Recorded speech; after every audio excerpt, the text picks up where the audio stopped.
on va laisser la parole à l'équipe de la CARDI pour la conclusion, une conclusion sur en fait ce que c'est que accompagner les élèves. Voilà, donc effectivement nous espérons que vous avez profité au mieux. C'est toujours un petit peu frustrant ce type d'organisation, mais l'idée était d'ouvrir un maximum de pistes parce que finalement cette demi-journée de ce matin est une première étape vers un cheminement beaucoup plus long et un cheminement collectif qui vous permettra ensemble de dessiner un projet. Alors ensemble, et puis après je vais laisser ma parole à mes deux collègues de la CARDI, et puis d'autres de l'équipe sont là et accompagner les projets avec tous les intervenants que je remercie encore à nouveau. Pourquoi ensemble? Parce qu'une structure, et une telle structure, et en règle générale les structures éducatives et un internat gagnent à se penser collectivement, pour se demander ce que nous voulons construire pour nos élèves, ce que nous voulons faire vivre comme valeur, ce qui fait sens et ce qui fédère au sein d'une équipe, et ça nous semble très très important. Donc ce matin, avec Nathalie Simonet et toute l'équipe, voilà, on a voulu vous proposer des pistes inspirantes, on a voulu ouvrir des portes sur un travail qui se fait en classe, mais qui est transférable dans d'autres cadres, et puis surtout vous dire que des équipes étaient là pour vous accompagner aussi, parce que vous allez peut-être en avoir besoin, peut-être que dans la construction de votre projet, vous allez ressentir une nécessité de formation, d'accompagnement, de réflexion supplémentaire, pour pouvoir élaborer le projet qui correspondra à l'identité de votre établissement, à ses spécificités et à sa culture. Voilà, donc accompagner, c'est aussi, et c'est tout l'intérêt de l'intercatégorialité qui a été évoqué par monsieur le recteur ce matin, c'est pouvoir chacun à votre place et de votre place apporter quelque chose aux élèves. Accompagner, monsieur le recteur en a parlé, c'est aussi s'appuyer pour les élèves, pour voir comment eux pensent ce lieu de vie et ce lieu de travail. Ce sont, et ce que disait Jacques Lévin, des interlocuteurs valables, avec des regards différents, des idées parfois bien trempées, des idées à écouter, parce qu'ils ont un autre univers autour d'eux, mais qui est à prendre en compte et qui, grâce à votre accompagnement, pourra trouver dans un cadre réglementaire qui est celui de l'internat, une forme d'expression, une forme qui leur convient et qui vous convient. Voilà, donc les aider à investir l'espace pour les responsabiliser et pour qu'à leur tour, quand ils sont plus grands, ils puissent aussi penser le monde qu'ils ont envie de construire avec des valeurs qui nous tiennent à cœur et que nous avons envie de partager. Voilà, et ce projet, il se réalisera avec un travail au quotidien, le vôtre, et nous vous encourageons à le continuer, et on va reproposer quelques pistes, peut-être des évidences, mais ça fait toujours bien de le redire sur ce qu'est accompagner des élèves.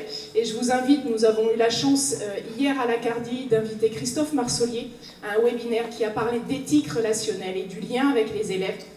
On vous encourage à écouter ce webinaire très intéressant et qui va reprendre un certain nombre d'idées qui vont être évoquées par mes deux collègues. Merci. Alors nous sommes, vous m'entendez? Nous sommes partis du terme accompagner, nous avons cherché la définition de ce mot. Nous sommes partis de l'étymologie. Ad, c'est mouvement, l'étymologie latine. Cum, avec, panis, le pain. En fait, accompagner, à l'origine, c'est manger le pain avec, se mettre à la table, rompre le pain ensemble. C'est l'idée d'être ensemble, de se joindre à quelqu'un pour aller où il va, en même temps que lui. Alors, accompagner, ça veut dire aussi être avec en tant que compagnon. En tant que compagnon dans un processus, un mouvement, dont le but est choisi dès le départ, par l'accompagné, et non pas que par l'accompagnateur. Du coup, il y a un présupposé, c'est être à l'écoute, dans une attitude non jugeante pour libérer la parole, mais aussi les émotions. C'est, comme le disait Madame Kitten tout à l'heure, partir du principe que l'élève, l'interne, l'enfant est un interlocuteur valable. Cela demande donc une posture particulière. 4 points. Accueillir l'autre tel qu'il est, s'intéresser sincèrement, s'appuyer sur son ressenti, et ne pas juger, faire confiance, tout en ayant pour objectif de l'aider à reformuler sa pensée, reformuler ses propos. Accompagner, c'est aussi cultiver un état d'esprit dynamique, c'est-à-dire permettre à l'élève de croire qu'il est tout à fait possible de s'améliorer, à la différence de l'état d'esprit qui est fixe, où on n'y croit pas, on pense que ce n'est pas possible d'y arriver. Alors des études ont montré que plus l'état d'esprit est dynamique, plus on a tendance à corriger ses erreurs, plus on a tendance à être performant après la correction d'erreurs, et plus le cerveau est activé. Donc pour favoriser la réussite, encourager l'attention, favoriser cette correction d'erreurs, cultiver l'état d'esprit dynamique est fondamental. Alors comment faire? L'un des moyens, c'est de favoriser la rétroaction, c'est-à-dire la correction d'erreurs, le feedback avec cet état d'esprit dynamique. Concevoir l'erreur comme un outil d'apprentissage et non pas bon, je ne suis pas bon, donc je ne sais pas faire, j'ai fait des erreurs, je ne suis pas bon dans ce domaine. Éviter également aussi d'attribuer la réussite au talent. C'est-à-dire la réussite, elle vient d'un processus d'apprentissage, elle demande effort et stratégie d'apprentissage. Cela nécessite donc une posture éthique, une posture professionnelle éthique, c'est-à-dire une posture qui interroge les singularités des parcours des élèves, les valeurs, mais également les principes pour favoriser des décisions qui soient justes, les plus justes possibles en ayant toujours pour objectif principal l'épanouissement. L'épanouissement évoqué en introduction par Monsieur le Recteur ce matin. Accompagner, c'est prendre aussi en compte la singularité des élèves. Le référentiel des compétences des métiers de l'éducation nous rappelle que prendre en compte cette singularité, c'est accorder à tous les élèves attention et accompagnement approprié, c'est éviter toute forme de dévalorisation, c'est également contribuer à assurer le bien-être, la sécurité et la sûreté de tous. On le sait aujourd'hui, le développement du cerveau de l'adolescent, de l'enfant, est sous dépendance de deux facteurs, deux processus, facteurs génétiques mais également environnementaux.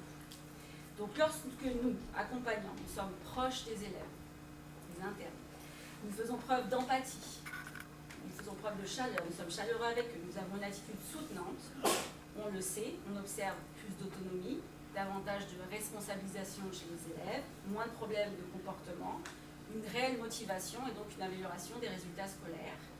Et puis tout ça a un impact sur ces fameuses compétences sociales dont on a beaucoup parlé en neurosciences, qui affectent les émotions, la gestion du stress, mais aussi les relations entre les élèves ou les relations entre adultes et élèves. Et puis les compétences cognitives avec la gestion de l'erreur, la résolution de problèmes, l'auto-évaluation et l'attention.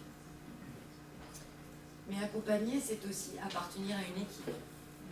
C'est être AED, gestionnaire, administratif, infirmier, psychologue, assistante sociale, CPE, professeur, AESH et chef d'établissement. J'espère qu'on n'a pas tout dit là. C'est bon. Agent. Et agent. Merci.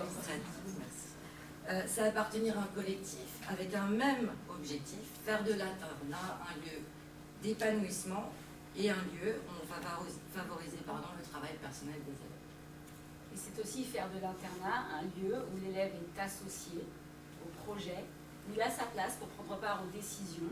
C'est donc un lieu où il n'est pas isolé du reste de l'établissement, c'est ce qui a été dit ce matin. Pardon. Non, pardon, c'est ce que vous avez vécu au sein des ateliers toute la nuit. Un immense merci à toutes et à tous, à Nathalie pour l'organisation, au lycée pour l'accueil. Osez votre projet pour les aider, on l'a dit, pour les voir grandir, pour les voir penser et s'épanouir. Et puis une petite citation de Philippe Mérieux qui nous semble très importante.